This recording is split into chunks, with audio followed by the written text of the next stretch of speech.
capítulo 19 de Isaías tem alguns destaques interessantes aí que estão dentro do propósito nosso de ver a atuação de Deus não só em Israel, mas para com as nações daquele tempo, daquele momento também, o que mostra a soberania do Senhor sobre toda a terra, né? Isaías 19. O texto começa dizendo que há uma sentença do Senhor contra o Egito. Eis que o Senhor, cavalgando, vem uma nuvem ligeira, vem ao Egito. Os ídolos do Egito estremecerão diante dele, e o coração dos egípcios se derreterá dentro deles. Vamos deixar esse primeiro versículo aí, depois nós voltaremos ao tema e ao assunto. Mas antes de mais nada, vamos orar, vamos pedir a Deus o entendimento, o discernimento que só o Espírito Santo de Deus pode nos dar, não é? Na compreensão dessa palavra que é tão antiga e ao mesmo tempo é tão atual para a nossa vida, para o desafio da igreja em todo o tempo. Você pode curvar a sua cabeça e fazer uma oração pessoal. Eu acho que sempre nós devemos dizer assim: Senhor, fala comigo, ensina a mim e dirige meus passos, meu entendimento para a compreensão da palavra do Senhor. Nós sabemos que o homem não pode receber coisa nenhuma se do céu não lhe for dada. A tua palavra diz também, e é promessa de Jesus, que daria o Espírito Santo, que Ele nos guiaria a toda a verdade.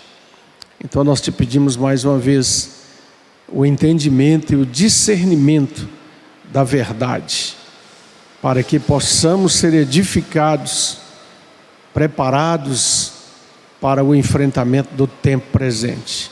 Abençoa teu povo, tua igreja reunida aqui e em tantos outros lugares da nossa cidade, estado, do Brasil e do mundo, Senhor, pois que somos uma só igreja, testemunhando do Senhor na face dessa terra. Oramos assim, no nome de Jesus. Amém? Glória a Deus. Nós estamos também tendo a oportunidade de nos dirigir às pessoas que estão em casa, através da transmissão, e pedimos que você também possa acompanhar aí com a palavra aberta no livro de Isaías, para que a gente procure aprender juntos, não é? Aprender juntos. Eu trouxe alguns quadros em PowerPoint para que a gente pudesse ter assim uma forma de guiar o nosso entendimento, a nossa compreensão. Nós já vimos que a palavra Isaías significa salvação é do Senhor, ou o Senhor é salvação, né? Há várias formas de interpretar, mas o nome do profeta está ligado a isso. E o livro do profeta Isaías é um livro que pré-anuncia no Antigo Testamento a salvação de Deus, que começa a acontecer na visitação ao povo de Israel e que vai se estender para toda a terra, né? Temos reafirmado isso aqui. A professora Lani tem também trazido essa mesma direção para a gente olhar para o livro de Isaías com essa perspectiva, que é um livro que anuncia a salvação. Eu queria que você abrisse o capítulo 45 de Isaías, já bem na frente. Nós sabemos que é um livro que tem um grande material de estudos, né? São mais de 50 capítulos, mas no capítulo 45 nós temos uma declaração que mostra claramente esse conteúdo direcionado à mensagem de salvação que Isaías proclama e que vai chegar a toda a terra, a toda a gente. Isaías 45, verso 22, é o próximo quadro. Projeta para nós aí, por favor, querido. Eu creio que é o próximo quadro, né? Isaías 45, 22. Quem encontrou, diga glória a Deus. Então vamos ler juntos. Olhai para mim e sede salvos, vós todos os limites da terra, porque eu sou Deus e não há outro. Ei, vamos fazer bem bonito aqui, classe. Eu vou fazer a primeira leitura e você fala o que vem depois. Olhai para mim. Tá ficando bom. Vamos tentar de novo. Olhai para mim e sede salvos, vós todos os limites da terra, porque eu sou e não há outro. Este versículo, ele me parece resumir também, condensar a mensagem e o propósito de Isaías. É Deus que está falando pela boca do seu profeta. Olhai para mim. Deus está dizendo isso e chamando o povo através dessa profecia para a compreensão dessa verdade. Então nós temos 5 coisas nesse pequeno versículo, 5 realidades a respeito do Evangelho. Vamos lá. Primeiro, a simplicidade do Evangelho. Segundo, a finalidade do Evangelho. Terceiro, a universalidade do Evangelho. Quarto, a divindade do Evangelho. E quinto, a exclusividade do Evangelho. Isso é muito interessante. Eu li sobre isso há muitos anos atrás, jamais esqueci desse esboço aí, onde já pregamos algumas vezes, porque ele é tremendo, né? A simplicidade do Evangelho. O que o texto diz? Olhai para mim. Olhai para mim. O Evangelho é simples. Jesus vem depois na plenitude dos tempos e ele vai dizer exatamente isso: quando eu for levantado da terra, todos eu atrairei a mim. Olhai para mim. É simples. O Evangelho não é uma doutrina complicadíssima. O Evangelho não é uma ciência cristã. Tem até uma igreja com esse nome, você já viu falar? Tem um templo lá na Rua Dona Tiburtina, não, como é que chama aquela rua que sobe, vai sair lá na frente, perto da linha, tem lá a igreja Ciência Cristã, onde é uma coisa muito antiga. Começou no primeiro século com o chamado gnosticismo, gnosis, conhecimento. Essa ideia de que o Evangelho é para alguns iniciados em alguns mistérios, na cabala, já ouviu falar essa expressão? Aquelas coisas assim. Não, olhai para mim. Sede salvos. Qual é a finalidade do Evangelho? Salvação. Olhai para mim e sede salvos. A finalidade do Evangelho é salvação, e nós precisamos compreender as várias dimensões da salvação oferecida, trazida por Deus em Jesus Cristo para o nosso coração. Mas o versículo fala também da universalidade do Evangelho. Olhai para mim e sede salvos, ó povo de Israel. É assim que está escrito? Olhai para mim e sede salvos, brasileiros. Todos os limites da terra. Tem uma versão que fala os confins da terra. Os confins da terra. É tremendo que Isaías, cerca de 8 séculos antes de Cristo, é usado por Deus para dizer isso.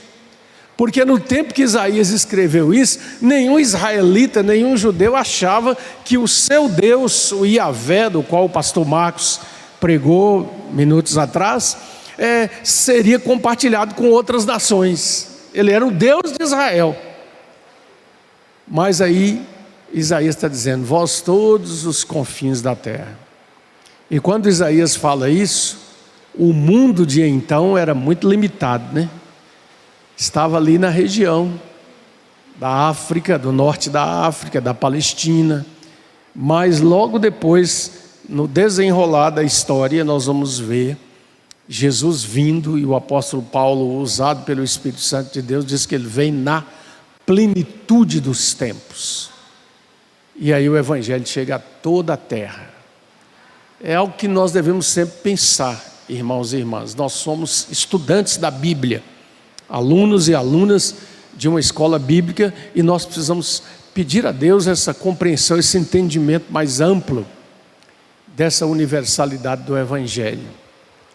Nós temos hoje a tradução da Bíblia em mais de 200 línguas do mundo. Eu não tenho os dados atualizados, mas nós temos porções da Bíblia, Novo Testamento, Evangelho de João, traduzidos em outro número maior ainda de línguas, de dialetos.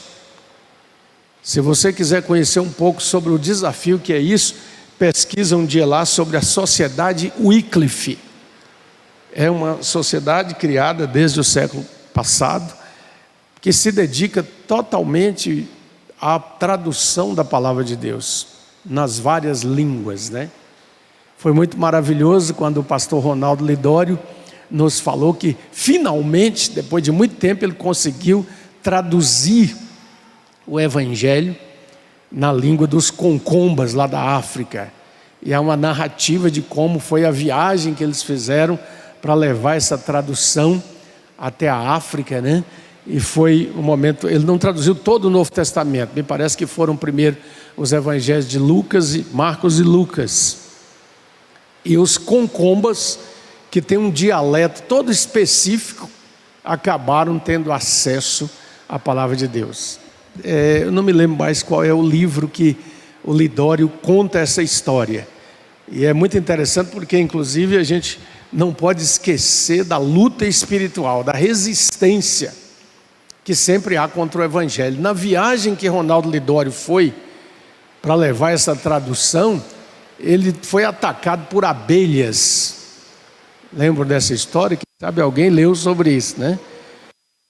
Africanas terríveis. E ele quase morreu. Foi um milagre de Deus. E nós precisamos compreender que por trás de tudo tem, de fato, essa trama terrível do inimigo. Mas o Evangelho é universal. Ele é para todos. Ele deverá chegar a todo lugar. Jesus falou: e quando este Evangelho do reino for pregado a todas as nações. Todas as nações.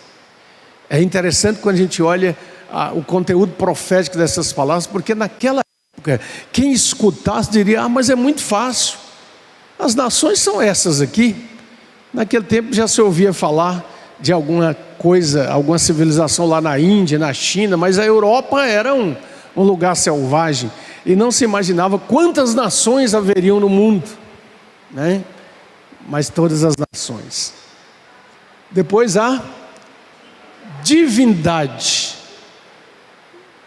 diga simplicidade, finalidade, universalidade, divindade e exclusividade. A divindade do Evangelho: olhai para mim e sede salvos, vós todos os limites da terra, porque eu sou Deus. Eu sou Deus. Nós sabemos que talvez mais do que nunca no tempo que nós estamos vivendo, aquilo que era lá de antes da Idade Média e da Idade Média, se tornou agora algo também espalhado pelo tempo todo. Se no século XVIII e XIX levantou-se grandes questões contra a Bíblia e contra a existência de Deus, porque as pessoas não criam em um Deus, agora nós estamos tendo o contrário. As pessoas creem em todos os deuses, num monte de deuses, não é verdade? Várias propostas espirituais estão aí, mas Isaías está dizendo: eu sou Deus. O Evangelho é divino. O Evangelho não é uma invenção de um homem bastante inteligente, e tem muitos, para criar uma história, uma seita, uma organização, uma sociedade secreta. Tem várias na história do mundo. O Evangelho não foi uma lenda surgida no primeiro século para poder, quem sabe, fazer algum controle político. O Evangelho é divino. O apóstolo Paulo compreende isso e pelo Espírito Santo ele diz: Deus estava em Cristo, fazendo o quê? Reconciliando consigo o mundo. Jesus diz assim: o tempo todo eu vim fazer a vontade de meu Pai, a divindade do Evangelho. Mas olha que riqueza do versículo, Isaías 45, 22: olhai para mim e sede salvos, vós todos os limites da terra, porque eu sou Deus e não há outro. Há exclusividade, não há outro. Podem haver propostas de vários deuses, e tem havido. No contexto que Isaías escreveu, as nações em volta tinham todas elas seus deuses, suas divindades. Mas Isaías traz a mensagem de que há um único Deus. Lembram quando o apóstolo Paulo foi lá, na sua viagem, e ele entra em Atenas, a cidade da cultura, da filosofia, do saber, dos deuses, né? Mas ele vai lá e vê todas as estátuas, todas as imagens que tem na cidade, e uma delas era dedicada ao Deus desconhecido, E através desta observação, o apóstolo Paulo anuncia para eles o Deus vivo, que é Senhor de toda a terra. Então, guarda esse versículo chave aí, para a compreensão dessa grande verdade de Isaías com relação ao propósito de trazer a mensagem de salvação no contexto de toda a terra. Mas vamos voltar para Isaías 19 então, texto que a gente está mais fundamentando hoje a nossa reflexão aqui. Muito bem, é muito interessante porque Isaías 19 começa com Deus trazendo a mensagem de que vai castigar o Egito, de que o Egito será objeto de uma correção, de uma repreensão de Deus, mas ao mesmo tempo traz uma palavra de salvação para o Egito. Quem lê apressadamente parece uma coisa contraditória, mas quando nós vamos estudando e examinando, nós vamos ver a característica de um Deus que é salvação realmente para todos os povos. Vamos para o próximo quadro, por favor, queridos. Próximo quadro. Egito começa debaixo do impacto divino. Deus está tratando com o Egito, porque há algumas coisas que são descritas aqui que estavam acontecendo com o Egito. Primeiro delas, vamos lá? Um orgulho e presunção vaidosa. O Egito, gente, se nós formos fazer um estudo cuidadoso do Egito naquela época, vamos pensar nos Estados Unidos de hoje, numa potência econômica e industrial como o Japão, como a Inglaterra. O Egito estava situado em um lugar onde havia primeiramente uma prosperidade muito grande trazida pelo rio Nilo. Estudamos em geografia na escola, né? Quando vai falar sobre as nações, que o delta do rio Nilo, aquela foz em forma de triângulo, irriga uma área muito grande, que era extremamente produtiva. E o Egito então se orgulhava de algumas coisas. Primeiro, ele se orgulhava de sua religião falsa. Olha para Isaías 19, diz o texto que eles, no capítulo 1, os ídolos do Egito estremecerão diante dele. Eles se orgulhavam muito dos seus deuses. Não sei se algum de vocês aqui hoje de manhã já teve a oportunidade de visitar o Egito, conhecer aquela história, né? Esses dias eu vi um documentário, eu gosto dessas questões que abordam assuntos mais da antiguidade, né? sobre um grande museu que está sendo erguido, já está na parte final, próximo ali da grande pirâmide de Quéops, onde vão colocar todos os tesouros do Egito, inclusive alguns museus do mundo vão devolver para lá peças que foram tiradas tempos atrás, inclusive na guerra, né? Na campanha de Hitler no Egito, na região lá, houve muito roubo de coisas valiosas, né? Para alimentar a sanha de riqueza e de sustentar a guerra. Então eles confiavam nisso, eles confiavam na sua estabilidade política, porque os faraós estabeleciam um governo, uma dinastia em que tudo ia bem. Eles se orgulhavam dos canais de irrigação. Versículo 6, Deus está fazendo um juízo em tudo aquilo que eles consideravam grande, né? Os canais exalarão mau cheiro, mas eram canais de vida, de água abundante para irrigar e para produzir.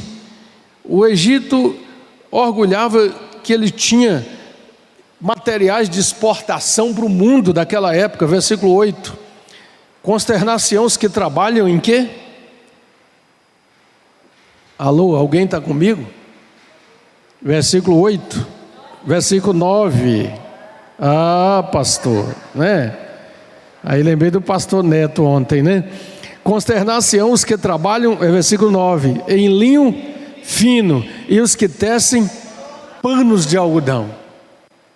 É interessante, né? A história se repete muito. Eu estava com a Ruth um dia numa loja em Belo Horizonte, e aí a pessoa falando dos lençóis que tinha lá, como é que é, de linho egípcio, como é que é o nome que dá? 400 fios. O lençol é de linho egípcio de 400 fios de pano, né? Aquele negócio especial, né? Aliás, o mundo gosta muito desse negócio de número, né? E eu fiquei olhando para o pano e falando, cadê os 400 fios? Mas a gente vai contar isso aqui, né? Mas havia uma presunção de que eles tinham tudo. E eu quero que vocês guardem isso aí na memória, para a gente fazer um paralelo com o contexto do hoje. O contexto do orgulho e da presunção que há, de uma certa forma, abundante no mundo hoje, com relação àquilo que é a tecnologia, que é a indústria, que é o comércio, que é a atividade humana, que é a criatividade, que as pessoas conseguem obter e fazer. Eles tinham uma confiança na força e no poder do homem, tinham seus exércitos poderosos, capazes de sair para campanhas, e havia muitas campanhas naquela época ali, porque o Egito era um império que também expandia por todo lado. Então Deus está tratando com eles, e aí vem um pronunciamento divino, que está no versículo 2, 3 e 4.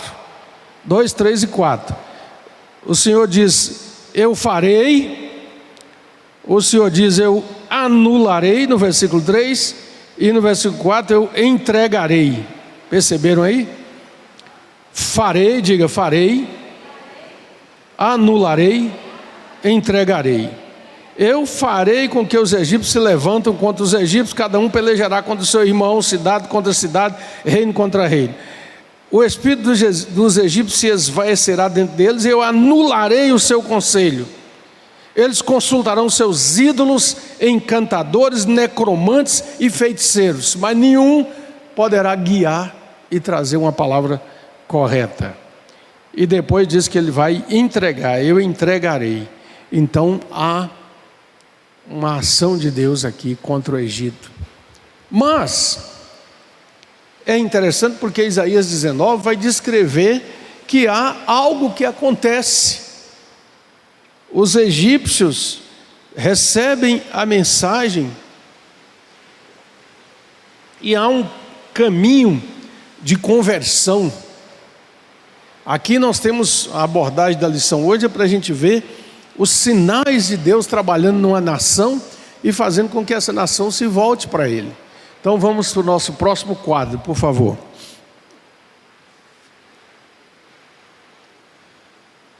Nós vemos aí, pelo menos no capítulo 19, quatro passos de conversão. 4 passos de conversão. 5 cidades falando o hebraico de Judá. Um altar do Senhor na terra do Egito. Qual é o terceiro? O clamor dos egípcios. Chegarei ao Senhor. E uma promessa de cura substancial para as nações. Então, é muito interessante. Queria que você ficasse de pé um pouquinho agora, com a sua Bíblia aberta em Isaías 19. Fica de pé um pouquinho para descansar um pouquinho da posição de sentados, né? Já tem mais de meia hora que nós estamos sentados. E aí a gente precisa dar uma esticada aí, uma alongada. Vamos ler o versículo 18, todos juntos. Naquele dia haverá 5 cidades na terra do Egito, que falarão a língua de Canaã, e farão juramento ao Senhor dos Exércitos. Uma delas se chamará Cidade do Sol. Pode assentar. Isso é um sinal. De alguma maneira, a língua de Israel entra em 5 cidades egípcias. Havia muitas cidades no Egito daquela época, e esse é um sinal de que o Senhor está chegando e atuando no meio daquela nação. É muito interessante a gente pensar que o Evangelho tem uma característica de trazer uma unicidade na mensagem para todos os povos. Nós estudamos ainda há pouco Isaías 45, 22, a universalidade do Evangelho. Eu tive uma experiência prática com isso. Eu aprendi muita coisa naquela viagem à Coreia do Sul, que eu já falei tantas vezes. Acho que tem irmãos que já ficam cansados quando eu falo, né? Não, irmãos, porque o pastor não esquece disso. Mas quando nós entramos no maior templo da maior igreja evangélica do mundo, na ilha de Yeouido, que fica perto da cidade de Seul, aí aquele negócio imenso, aquela construção assim meio triangular, né? Com os níveis de arquibancadas, com as cadeiras, e nós fomos levados pelos diáconos, os pastores brasileiros e líderes. Tinha algumas mulheres de pastores no grupo também, e éramos quase que 70 pessoas, mas fomos levados por uma grande aula lá numa parte mais alta, onde havia muitas cadeiras já colocadas ali, tudo muito organizado, e cada um de nós recebeu um fone de ouvido, e nós vimos que perto de nós estavam também cidadãos da Tailândia, do Japão, da América do Norte, vários lugares do mundo. E aquele fone de ouvido traduzia para cada um a palavra que estava sendo pregada na sua língua, né? Lembrou de Atos dos Apóstolos, né? Ali foi o Espírito Santo, né? Lá eles estavam fazendo a mesma coisa, usando a tecnologia humana, mas com certeza, por sobre tudo isso, o Espírito Santo de Deus estava ali, porque Ele está presente sempre que a palavra está sendo pregada e levada. Mas eu fiquei a pensar sobre isso, que o evangélico, seja ele tailandês, chinês, indiano, romano, italiano, né, inglês, americano, tem uma mesma língua que nos une, que é a palavra de Deus. Não é? Embora nós estejamos lendo na nossa própria língua, mas nós estamos lendo a mesma história. A história de Pedro chegando na casa de Cornélio não é uma história diferente no Japão, na Ásia, é contada com outra língua, mas a mesma história. E a história de Jesus é a mesma história, né? Em todo lugar. Então a gente, quando vê isso, naquele dia eu pensei muito. Lá, conversava com um dos pastores, que a gente estava junto ali, indo para todo lugar, né? E de vez em quando dava uma saudade no coração. E quando eu olhava, principalmente para um mapa mundi, via onde eu estava.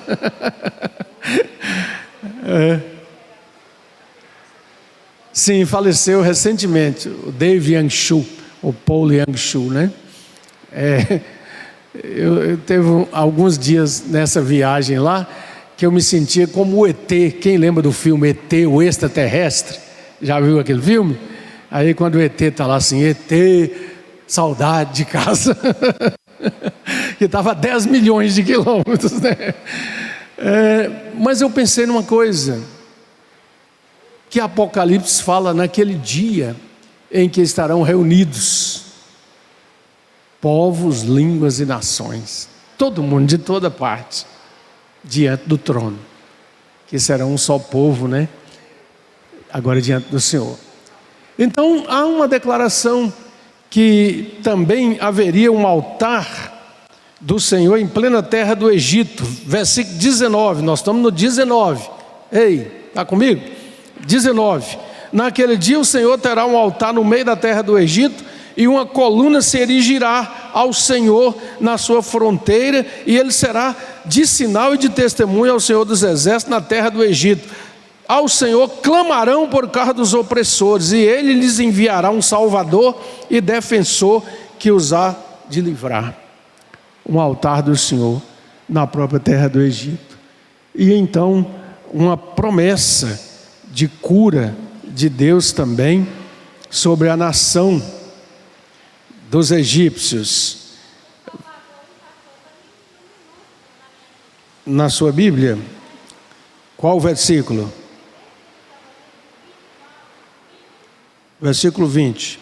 Servirá de sinal de testemunho ao Senhor dos exércitos na terra, clamarão por causa das pessoas, e ele lhes enviará um Salvador. Sim, bem lembrado, no caso aí não está dizendo que é o Salvador Jesus, é alguém que Deus vai enviar para livrar o Egito, um profeta, um anunciador.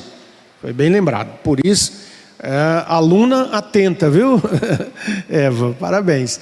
A gente, quando lê o texto, a gente deve olhar bem isso aí, porque quando a palavra está em maiúsculo, está se referindo sempre a Deus, ao Senhor, né?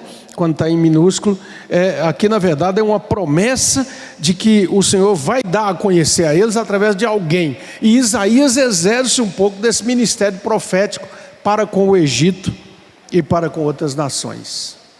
Ok? Então há uma promessa de cura. Versículo 22. Ferirá o Senhor os egípcios, ferirá, mas os curará.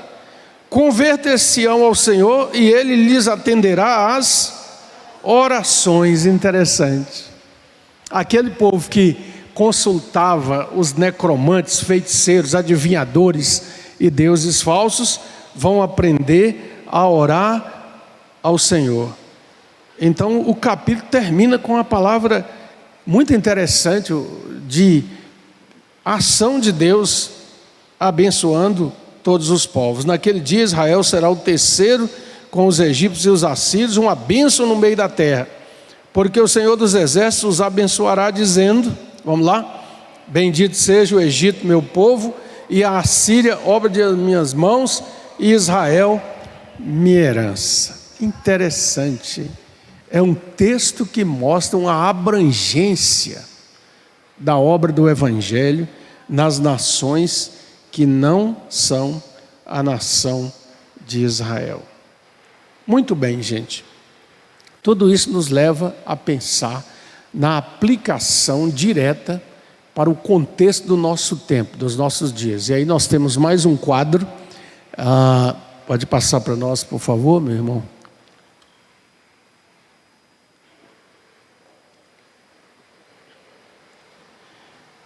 Queria que a gente conversasse um pouco, porque esse texto e essa lição nos faz pensar no contexto da evangelização do mundo.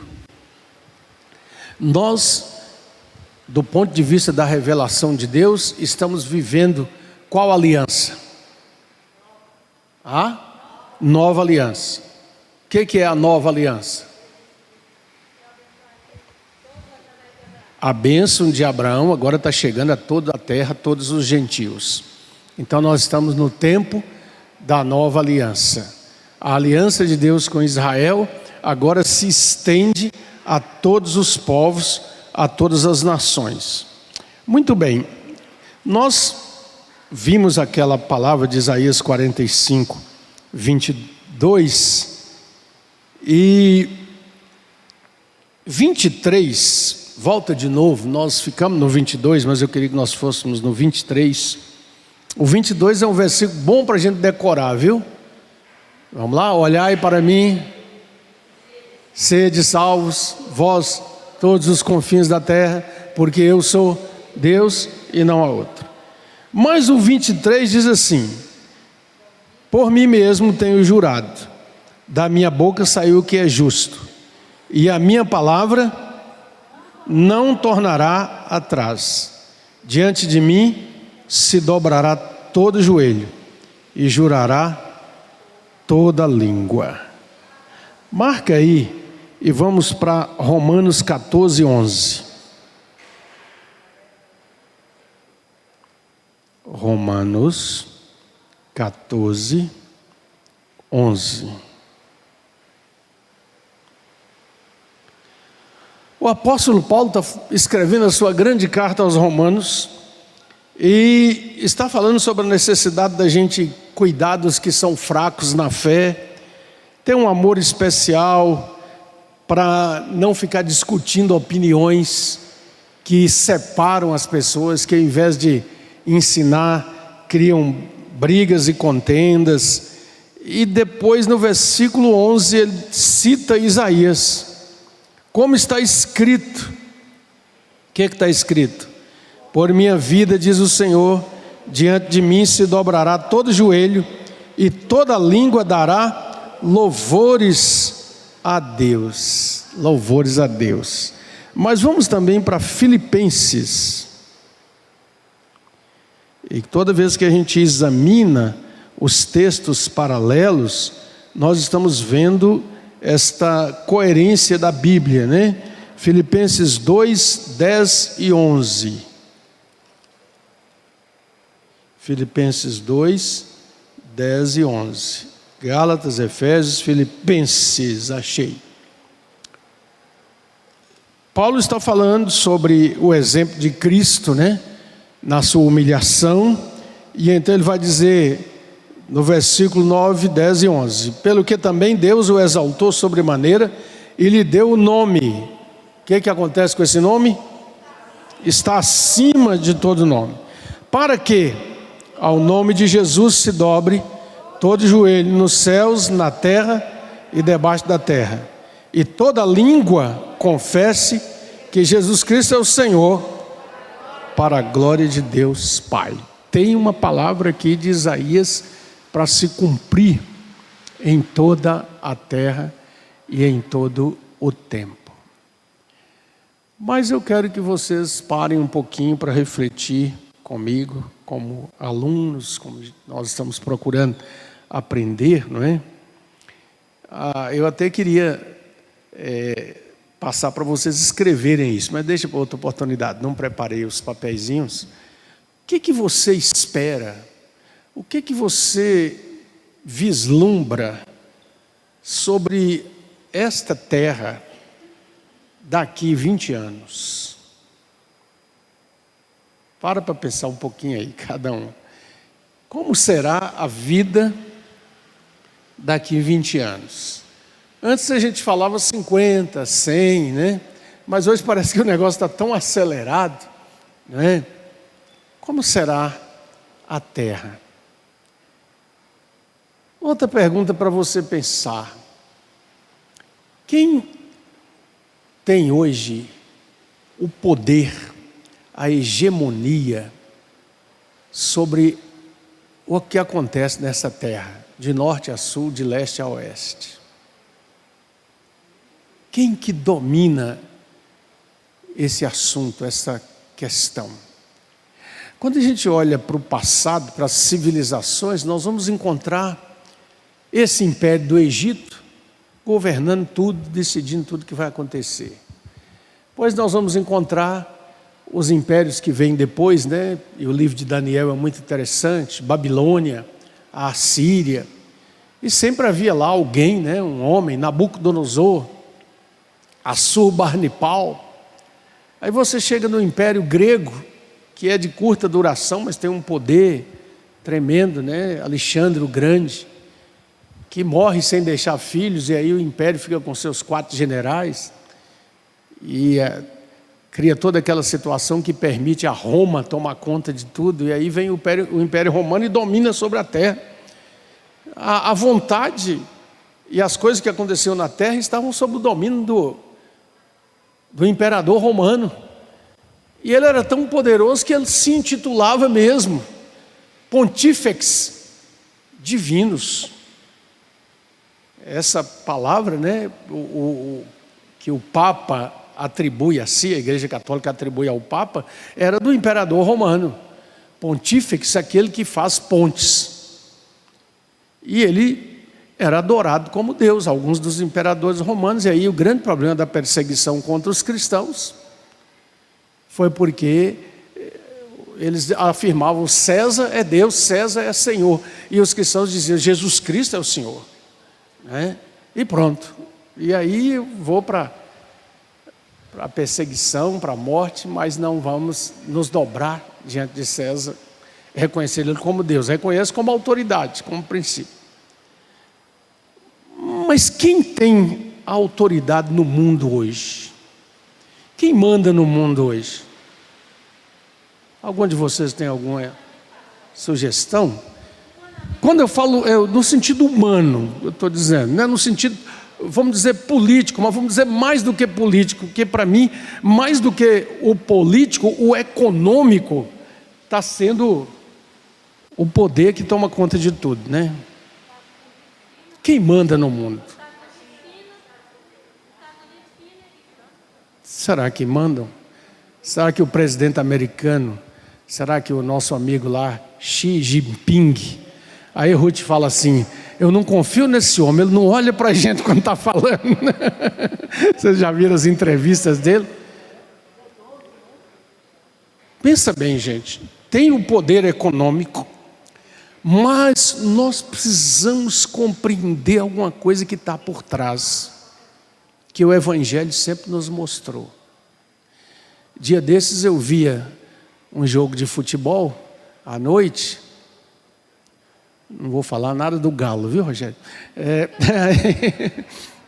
Aí eu estava vendo um detalhe interessante, que eu creio que muitos de vocês já observaram. Tinha mais de 60 mil pessoas no estádio, as torcidas estão voltando, né? E de repente, como era de tarde, acho que era tardinha, escureceu, de repente havia um brilho de celular nas arquibancadas. Já viram isso? Todo mundo fazendo assim com o celular. 60 mil pessoas, a visão mostrava, é claro que podia ter alguma exceção, mas todo mundo tinha um celular na mão. Você já parou para pensar nisso? Pastor Rodinho, eu vi uma reportagem falando sobre a questão da maçonaria, né? Como que a maçonaria está dominando. E uma questão que, com uma verba que foi, sabe, eu não gravo essa questão de valores, uma verba que foi distribuída aos países e aos partidos políticos, né? A questão, eles financiando a questão da ideologia de gênero. Sim. Quanto que eles estão? Então, quer dizer, a maçonaria está tendo um poder muito grande em relação a isso, né? Essas organizações sempre tiveram, né? Os chamados clubes de serviço, que tiveram uma origem cristã, depois desvirtuaram. A organização maçônica, que ela é muito antiga, né? Mas eu queria chamar a sua atenção, a gente precisa refletir e pensar. Eu nunca vi na minha vida, é claro, né, nas minhas leituras do passado, se você tem um argumento contrário, pode falar, sobre a terra, uma invenção, uma descoberta, um instrumento que caísse no gosto, na necessidade, aspas, no desejo de todos os habitantes da terra, como o celular. Tem outra coisa? Você lembra de outra coisa? Fala, não, mas tem o rádio, a televisão. Nós sabemos que todo teve um grande... Mas não era todo mundo que tinha, todo mundo que podia alcançar. E também não era alguma coisa, porque aí é um outro detalhe. Alguma coisa que tem que ser pequena, porque você leva com você o tempo todo. E o poder que está por trás disso quer que você simplesmente dependa o tempo todo. Aí minha querida cunhada tia Lena, que eu gosto muito das tiradas dela, né? Mas ela me falando, eu tenho que dar um jeito, porque eu fui no Bretas comprar uma carne lá na promoção, mas falaram que eu tenho que primeiro entrar num tal de um app, e que esse app tem que... Né? Você não podia ter o desconto se você não entrasse primeiro. E é assim. Porque por trás a ideia é que você precisa ser fidelizado. E todo lugar que você entra, você tem que entregar seu e-mail, seu endereço, para que você seja o tempo inteiro fustigada com todas as coisas que você precisa comprar. E esse poder tem também uma língua universal, de onde nasceu a maior potência, a maior indústria, que é a americana, né? Aí quem foi que eu encontrei falou, mas acho que foi um menino lá na roça da tia Helena mesmo. Você vai lá, você compra num tal de Black Friday, que vai ser um... Black Friday.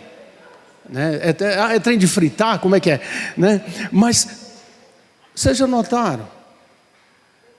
A loja não pode mais ter os nomes, né? Que tinha antigamente, né? Tinha uma loja ali na Praça da Catedral que Ruth gostava de comprar. Quando os meninos eram pequenos, ele falava, compra na descarada. Mas não era disparada, né? Mas hoje não, tem que ter o nome, tem que ser fashion, tem que ser nerd, tem que ser top, tem que ser. Gente, me entendam aqui, viu, gente? Eu não estou aqui demonizando o celular. Como todo aparelho inventado, criado pelo homem, tem suas utilidades. Eu sei que tem irmãos e irmãs aqui que dependem dele para trabalhar o tempo todo. Mas a grande pergunta que eu faço, num contexto mais amplo, é que nós sejamos inteligentes em Cristo e peçamos discernimento a Deus para compreender as coisas que estão por trás disso aí. É muito sutil eu falar com o meu filho, deixa de mentira é do inimigo, é pesado, mas eu falar, você mandou uma fake, né?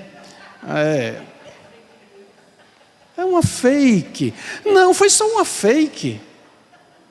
Vocês notam, é sutil a coisa. É sutil. Não é? Aí nós vemos isso começa a se tornar, daqui a pouco é a linguagem da imprensa, é a linguagem dos tribunais, é a linguagem dos órgãos superiores de governo, da Câmara e tal. Ninguém usa mais o termo que deveria dar nome às coisas, na nossa língua, na nossa maneira de compreender. Então, eu li no ano passado, durante a pandemia, foi uma bênção de Deus, porque esse livro estava na estante lá e eu não tinha lido ainda, O Evangelho em uma Sociedade Pluralista, do Dr. Leslie Newbin. É um teólogo assim atual, mas é um homem assim de piedade, de raiz bíblica. Então ele vai falando sobre o que está acontecendo à nossa volta. Esse livro foi produto de umas conferências em Glasgow, na Inglaterra, na Escócia, né? E um capítulo ele vai dedicar a isso aí: principados, potestades e pessoas. E lembrar do que Jesus falou em João 12:31. Jesus falou: olha, está chegando aí o príncipe deste mundo. e eu nada tenho com ele, o príncipe deste mundo. Nós não podemos ignorar, meus amados irmãos e irmãs, que por trás das estruturas de governo, presidentes, rainhas, reis, ditadores, primeiros ministros, câmaras legislativas, os órgãos da ONU, a conferência do G20, dos 20 mais poderosos países do mundo, esses que nós vemos de vez em quando se reunindo, sempre ali mostrando o quão poderosos são, trabalhando com o dinheiro das nações. O que o apóstolo Paulo nos chama a atenção com relação a potestades, domínios e poderes deste mundo que ele chama de mundo tenebroso. Eu queria ler só um pedacinho aqui de uma declaração que ele faz, deixa eu ver se eu consigo localizar, que é preciso a gente olhar. Os principados e potestades são realidades. Talvez não consigamos visualizá-los, localizá-los ou dizer exatamente o que são, mas somos tolos se fingirmos que eles não existem. Certamente não podemos ler os evangelhos sem reconhecer que o ministério de Jesus do início ao fim foi uma batalha espiritual poderosa contra poderes que não são simplesmente fragilidades, erros, doenças ou pecados humanos. No entanto, se vivermos no mundo real e usarmos a Bíblia como nossa chave para compreendê-lo e lidar com ele, certamente saberemos o significado de que nossa luta não é contra a carne e o sangue, mas contra principados e potestades invisíveis, e aprenderemos o que significa vestir toda a armadura de Deus para este conflito. Ou seja, Deus também, como no tempo de Isaías tratou com o Egito, com a Síria e com os países em volta de Israel, Ele quer tratar com os países do mundo em todas as gerações e nesse tempo do fim, e usa a sua igreja para que ela enxergue um pouco mais. Nós colocamos algumas coisas ali. Vamos lá? Dinheiro, leia comigo: dinheiro, poder, raça, domínio, tecnologia e nações. Não nos iludamos, porque a Bíblia é muito clara para mostrar que tudo isso e todas essas estruturas têm por trás uma ação invisível aos nossos olhos, mas perceptível espiritualmente, desses poderes agindo o tempo todo. Você pode perguntar assim, mas a quem interessaria? A quem interessaria isso que a Beth colocou aqui, que eu li recentemente, que Bill Gates, que está na lista dos homens mais ricos do mundo, não sei se ele ocupa lá o 6º ou 8º lugar, Bill Gates recentemente declarou que estava deixando de lado, primeiro separou da esposa, a Melissa, que era um casamento duradouro, mais de 20 anos me parece, e depois ele disse que estava deixando de algumas iniciativas que ele sempre fez, e a gente tem que reconhecer isso, através de alguma outra causa humanitária, fossas sépticas na África, essas coisas assim, mas ele declarou que estava agora destinando a grande parte dos recursos da Fundação Bill Gates para promover, sustentar e disseminar a ideologia de gênero. Para qual propósito? Se nós imaginarmos por trás de todo o sistema as questões ligadas por exemplo, ao tráfico internacional de crianças, de mulheres, de drogas, e de órgãos humanos. Já leram sobre isso? Já viram falar que é algo, tem muita fantasia, mas é algo real que acontece. Então, os poderes que estão por trás, eles não percebem e são levados a uma cegueira espiritual. Por isso o apóstolo Paulo diz: o Deus deste século cegou o entendimento dos incrédulos para que não vejam, não lhes resplandeça a glória de Deus. A gente precisa de um discernimento, de uma sabedoria muito grande, porque você e eu e todos nós somos bombardeados o tempo todo por tudo quanto é tipo de ideologia, notícias. Não se engane, não tem nada que circula na internet, que chega no celular todo dia, que não esteja isento de uma ideologia por trás. Ah, pastor, mas aí você está exagerando. Não estou não, né, irmão Vivaldo? Você conhece mais da área e sabe. Tem uma ideologia por trás. É por isso que às vezes eu questiono um pouco. Eu sei que a gente não pode ficar no passado, agarrado ao passado, mas a gente precisa ter, e talvez a maior oração que nós mais temos que fazer a Deus é por discernimento. Mas até mesmo usar esse meio aí da internet para evangelizar traz riscos grandes. Vocês viram o programa bem aperfeiçoado, desenvolvido recentemente, em que a pessoa pega qualquer pessoa, qualquer autoridade, que eles não vão pegar a pessoa comum, vão pegar as pessoas que estão na mídia, né? E coloca na boca dela, na sua voz, palavras que ela não falou. E não é na voz. Pega um discurso de Hitler e põe na boca ali do irmão Josimar. E põe a foto dele e joga pela rede. Pela primeira vez na face da terra, há um instrumento capaz de fazer isso em escala universal. Estamos vivendo um tempo da despersonalização. As pessoas são, antigamente dizia assim, é só um rosto na multidão. Não, hoje o rosto na multidão é reconhecido pela câmera e levado para a autoridade policial e o cara vai preso, né? O que você ia falar, Vivaldo? Pode falar aqui. A tecnologia ela vem para ajudar, né, pastor? Ela é para somar, mas ela é onipresente, não é?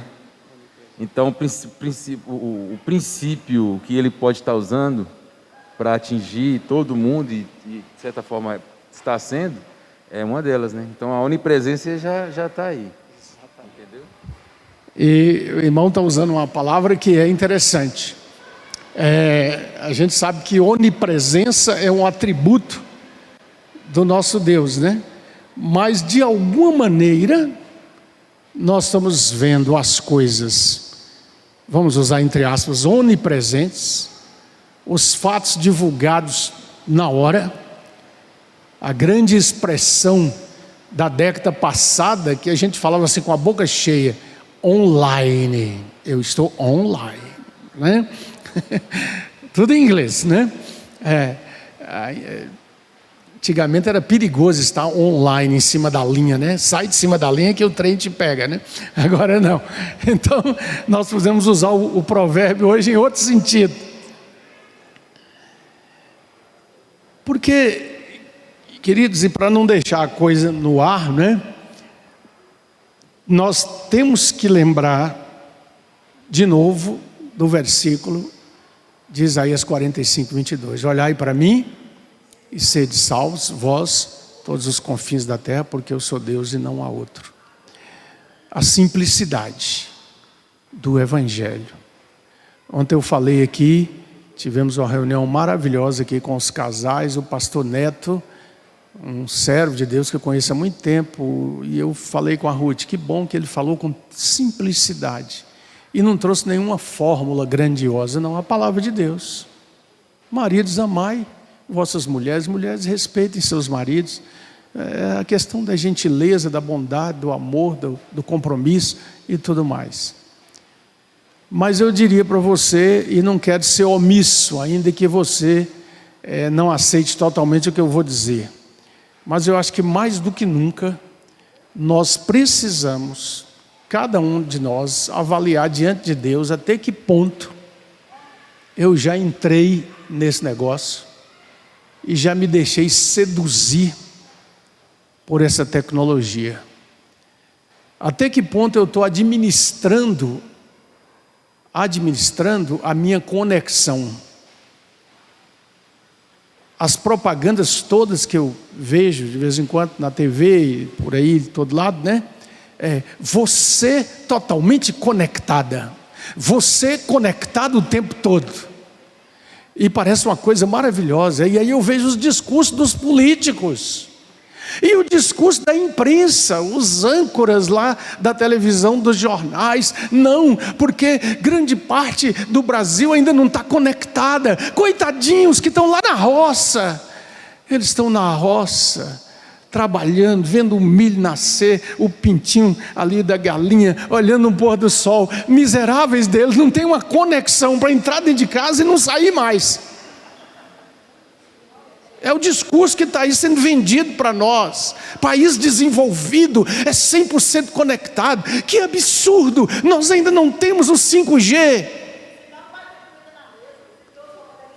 Eu estou pensando que eu acho que vai ter um app de comida na hora. Mas é a comida saindo do celular, né? Quem sabe vão arrumar como é que é a impressora. Como é que é o nome da impressora?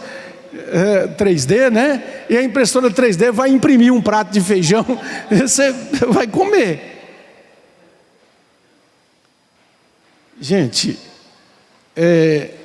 vamos terminar, né? Estou demorando muito. Mas vai lá em Daniel. Daniel é um livro profético, né? Maravilhosa a profecia que Daniel traz, né?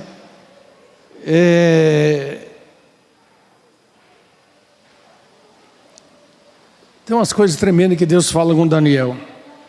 Daniel 12.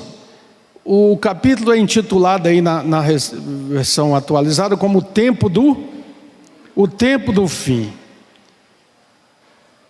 Nesse tempo se levantará Miguel, o grande príncipe, defensor dos filhos do teu povo, e haverá tempo de angústia, qual nunca houve, desde que houve nação até aquele tempo de angústia. Os sinais estão aí. Há uma exigência que caminha para se tornar imposição. Vocês já viram o negócio da língua, né? Que não vai falar mais ele ou ela, nosso e nossa, tem uma língua especial para ser falada. Porque você pode ferir suscetibilidades. Essa angústia de não sabermos o que poderemos ou não ensinar nossos filhos. E o que eles vão aprender na escola onde estão indo. Daniel faz uma pergunta no versículo 8, capítulo 12. Eu ouvi, porém não entendi. Então eu disse, meu Senhor, qual será o fim dessas coisas? E ele disse, vai Daniel, porque essas palavras, o quê? Estão encerradas e seladas até o tempo do fim. Muitos serão purificados e embranquecidos e provados, mas os perversos procederão perversamente, e nenhum deles entenderá, mas os sábios entenderão. Volta para o 3, versículo 3. Os que forem sábios, pois resplandecerão. Diga, os que forem sábios, resplandecerão. Então nós precisamos de pedir a Deus sabedoria. Eu sei que o tempo é tão curto, né? Nós temos que marcar um dia que a gente possa dar a oportunidade para vocês fazerem perguntas e colocações. Mas eu penso que é um momento de nós como igreja refletirmos. Não nos esqueçamos nas nossas orações de entender essa natureza dos poderes em confronto. Dentro de casa, com nossos filhos, no trabalho, na igreja. Vamos pedir a Deus entendimento e que Ele repreenda o poder do mal que está por trás das coisas. A gente sabe de tanta coisa que às vezes vem uma denúncia, né? Um filme assim, um desenho animado que tem um negócio por trás para incutir na mente da criança, tanta coisa. Mas ao mesmo tempo nós temos que gastar tempo. E a grande coisa que eu vejo é essa: como é que eu vou gastar tempo com o meu filho se eu estou sendo chamado para uma tecnologia que não quer que eu tenha tempo, não quer que eu reflita, não é? Gente, eu vi um negócio essa semana falando sobre a questão de compra de carros através de leilão. Aí uma denúncia sendo feita lá, 3 pessoas parece que compraram o carro no site, verificaram, fizeram as verificações lá, não sei quais foram, e depositou o dinheiro e era falso. Aí um representante lá de uma organização brasileira de leiloeiros falou: nós já identificamos 171 sites falsos de leilão de veículos. Que oportunidade que essa rede tem para a obra do engano. E ela está aí o tempo todo. O que é que precisamos? Sabedoria, discernimento. Não tem nenhuma grande fórmula mágica na Bíblia. Sabe qual é que tem? Jejum e oração. Quebrantamento, entrega a Deus. Curva a sua cabeça. Senhor, nós somos tão pequenos, tão limitados. Na verdade é que sabemos tão pouco de quase nada. Mas uma coisa nós sabemos, a Tua palavra diz pela boca de João, que fala pelo Espírito Santo. Sabemos que somos filhos de Deus e ainda não se manifestou o que haveremos de ser. Sabemos que Ele nos resgatou. Então nós te rogamos sabedoria e entendimento. Conduz-nos em paz para os nossos lares, dá uma tarde de descanso, disposição para voltarmos para o culto de adoração ao Senhor. Entregamos esta semana que temos diante de nós e continuamos a te pedir, Senhor, Espírito do Trino Deus, opera em nós, quebranta-nos, consola-nos, transforma-nos, transborda-nos. Espírito do Trino Deus, opera em nós. No nome de Jesus. Amém? Vamos em paz.